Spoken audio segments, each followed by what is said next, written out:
RPM planning is a way to maximize the results of your life and maximize your sense of fulfillment and joy. It's both.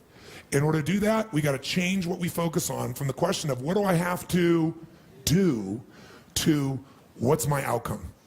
What do I want? What's most important to me? What's the result I'm committed to getting? That one change will change completely how you respond in your life, because it'll change you from focusing where everyone's demanding your attention or what you're afraid of or what might give you pleasure in the moment to what's most important to you. And those, by the way, are the three things that get our focus. If we don't discipline ourselves, what gets our focus? Something we're afraid of, something that give us pain. What's the second thing that gets our focus? If we don't pay attention. Something will give us pleasure.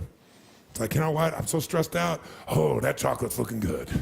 Oh, that, I'm gonna go over to have my little coffee, my smoke a mocha doka, cream, this thing and that thing, and I'm gonna escape for a few moments. Because the focus is how to feel good.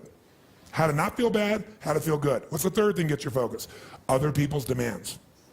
It's not necessarily there are more demands, it's just that we're accessible to more demands. And if you don't know what you want, and you don't know why it's a must for you to achieve it, and you don't have a plan, I can promise you something. You're gonna fit in everybody else's plan. And you're gonna wonder why you're stressed. And you're gonna wonder why I'm not fulfilled. What is time? How do you know when it's a long time, or how do you know when it's a short time? It's not because it's 10 minutes or 10 hours. How many have been in 10 hours and time flew because you loved what you're doing, didn't have any sense of time whatsoever? How many have had that experience? Say aye. How many have had 10 minutes feel like 10 years you want to kill somebody to get out of the situation? So what is time? Time is emotion. Got to remember that time is emotion. What you're really managing is emotion. Another word for that would be meaning or fulfillment. Focus is power, but you got to take it. Take it back. Take back that power. And you got to know when you do have that focus, how to chunk it, how to group it so you're not overwhelmed. Let me show you how to make it simpler. When mass information is coming at you, you get overwhelmed. Most of us are great deletion creatures. We delete most of life. Right now, there are millions of things around you could be focusing on, thinking about, giving meanings to, making decisions about what to do. Millions. And when you think about what it's going to take to do something, usually it takes a lot, and you're not going to want to do it. So I'll do it when? Later. As my Australian friends would say, later. Right? And of course, the problem with doing it tomorrow is when you get to tomorrow, tomorrow is today, and tomorrow never comes. So, and you keep promising yourself. By the way, what does this do to you emotionally when you keep breaking your own promises with yourself? Or you keep failing to do things that you know are important? Does it increase your level of certainty and confidence? No. What it does is it erodes it. And when you erode confidence in one area, believe it or not, it affects the other areas too. Do you believe me on that? Don't believe me. What about your own life experience? Maybe not one area, but it starts to be multiple areas, it sure does. Another reason why somebody doesn't exercise or do anything is because they don't just chunk it too big, they chunk it in too many details. So remember this. Remember this.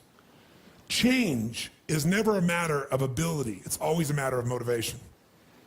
I'll say that again. Change is never a matter of ability. It's always a matter of motivation or drive, having strong enough reasons. If you got a strong enough reason, you could figure out the time, couldn't you?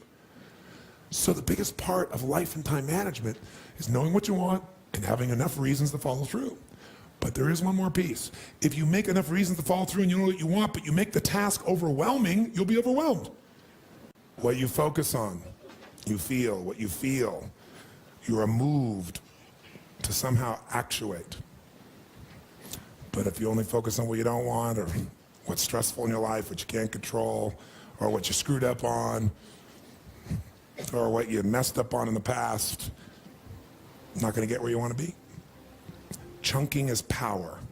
You don't want to over chunk where you're trying to bite the whole darn thing together. You also don't want to under chunk where you make a million pieces of something. What is chunking? It's taking all that's coming at you and putting it into idealized size groups that your mind can handle. See, science has proven the human brain, consciously, we can only handle what they call 7 ± 2 chunks of information. It's a term that they describe in science, that human beings can only handle 7 ± 2 chunks of information at one time.